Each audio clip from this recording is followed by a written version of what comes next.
Abot langit ang pasasalamat ng mag-asawa sa Parañaque City matapos maibalik sa kanila ang 2 buwang gulang na anak na dinukot ng isang menor de edad mula mismo sa kanilang bahay.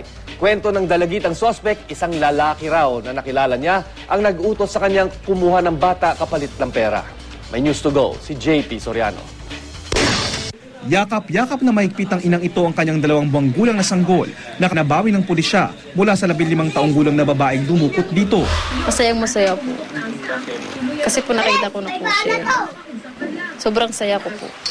Sa mismong bahay nila sa Barangay Tambo, Parañaque, kinuha ng dalagita ang kanyang sanggol na lalaki habang natutulog sila. Posibleng naman na ang mag-ina ng sospek na may pinuntahan ding ibang kapitbahay bago sa kanila.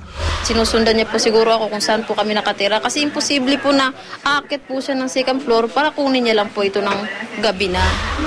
Papasalamat na lang sa Diyos na nabalik ko sa amin to. Nabawi ng mga pulis ang sanggol tapos isumbong ang dalagitang sospek ng ilang kapwa pasahero niya sa isang bus patungong Fairview, Quezon City. Kaduda-duda raw ang kilos ng sospek at di mapatahan ang bata. Matapos i-turnover ng Quezon City Police, nasa kustudiya na ng Parañaque Police Women and Children Section ang dalagitang sospek sa ngayon. Kwento niya, isang lalaking nakilala niya sa isang mall sa Pasay ang nag-utos daw sa kanya na kumuha ng sanggol. Kumuha na po ako ng bata at babayaran na po niya ako ng 2.5. Anong ginawa mo? Kumuha nga po ako ng sanggol. Paano ka nakarating doon? Doon sa area? Nakasakay laang po. Iniimbestigahan na ng pulisya kung may sindikatong nasa likod ng pagdukot ng sanggol.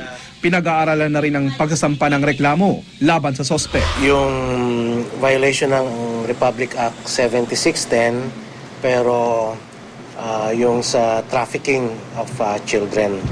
Okay. Kasi we learned na ang intention niya ay ibenta ito. JP Soriano, GMA News.